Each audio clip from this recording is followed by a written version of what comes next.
নমস্কার, আমি পিঙ্কি স্লেপ চ্যানেলে সবাইকে স্বাগত জানাই। আজকে আমি বানাবো তাল ফুলুরি। তার জন্য এখানে তালটা আমি মেরে রেখে দিচ্ছি।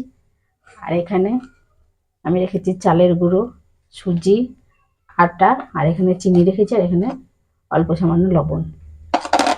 প্রথমে আমি তালের মধ্যে দিয়ে দেবো অল্প একটু লবণ। লবণটা স্বাদ মতো দিয়ে দিলাম।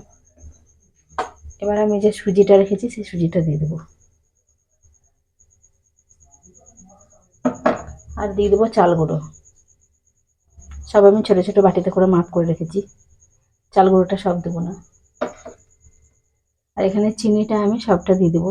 মিষ্টির পরিমাণটা আপনারা বুঝিয়ে দেবেন যেমন লাগবে।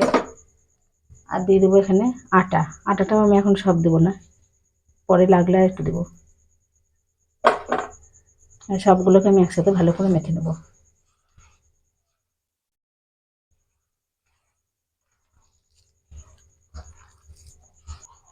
তাল ফুলুরির জন্য আমার ব্যাটারটা বানানো হয়ে গেছে।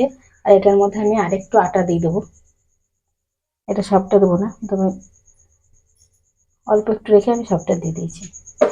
আর একটু জল দেবো, দিয়ে মেখে নেবো আবারও ভালো করে। খুব সামান্য জল দেবো, খুব অল্প। আমি হাতে করে নিয়ে জলটা দিয়ে দিলাম। এবার মেখে নেবো।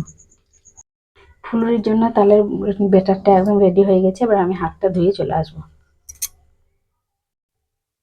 তেলটা গরম হয়ে গেছে। এবার আমি একে একে তাল ফুলুরিগুলো তেলের মধ্যে ছেড়ে দেবো। একটু ছোট ছোট করেই করবো আমি।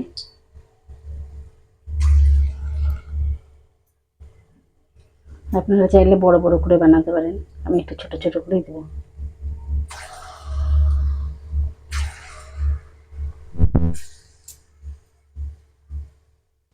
তাল ফুলুরিগুলো আমি অনেকগুলোই তেলের মধ্যে দিয়ে দিয়েছি। আর সামনেই জন্মাষ্টমী, আপনারাও চাইলে এইভাবে বানিয়ে নিতে পারেন। খুব সহজেই বানানো যায়।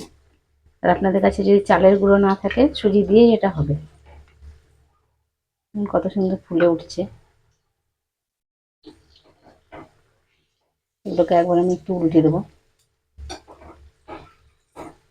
আর আমি একটা তালের ফুলুরিটা চিনি দিয়ে করছি, আপনারা চাইলে গুড় দিয়েও বানাতে পারেন।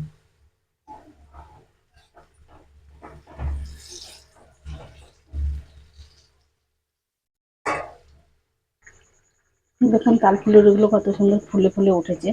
আমি কিন্তু এর মধ্যে বেকিং সোডা বা বেকিং পাউডার কোনোটাই ব্যবহার করিনি, এমনিই সুন্দর ফুলে গেছে। আমি কত ছোট ছোট করে তেলের মধ্যে দিয়েছিলাম। আর এই তাল ফুলুরিগুলো হয়ে গেছে। এবার এগুলোকে আমি তুলে নেব। একটু তেলটা ঝরিয়ে নেব।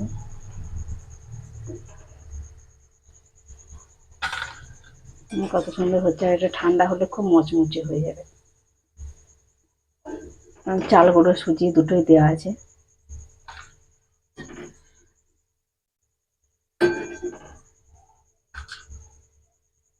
আবারও আমি পরেরগুলো ভেজে নেব। বাকি তাল ফুলুরিগুলোও আমি সব তেলের মধ্যে দিয়ে দিয়েছি। এগুলো ভেজে নেব। আর আমার এই ভিডিওগুলো ভালো লাগলে একটু লাইক শেয়ার কমেন্ট করবেন, আর চ্যানেলকে সাবস্ক্রাইব করে পাশে থাকবেন। আর কেমন লাগলো আমার এই তাল ফুলুরিটা অবশ্যই কমেন্টে জানাবেন। আর এইভাবে বাড়িতে একবার বানিয়ে খেয়ে দেখবেন,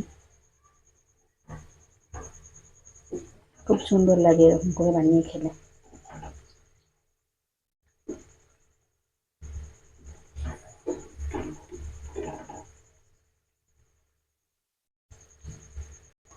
দেখুন বাকি তাল ফুলুরি হয়ে গেছে। এবার আমি এগুলোকে নামিয়ে নেব। দেখতে কত সুন্দর লাগছে দেখুন। এটা গুড় দিয়ে বানালে একটু কালো কালো হতো, আমি এটা চিনি দিয়ে করলাম।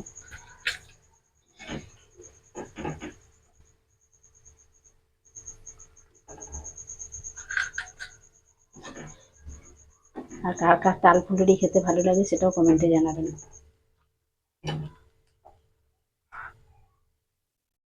সব তাল ফুলুরিগুলো আমার রেডি হয়ে গেছে।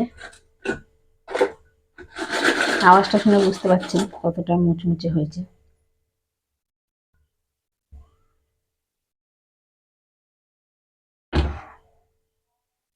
আর আমার ভিডিওটা এখানে শেষ করলাম।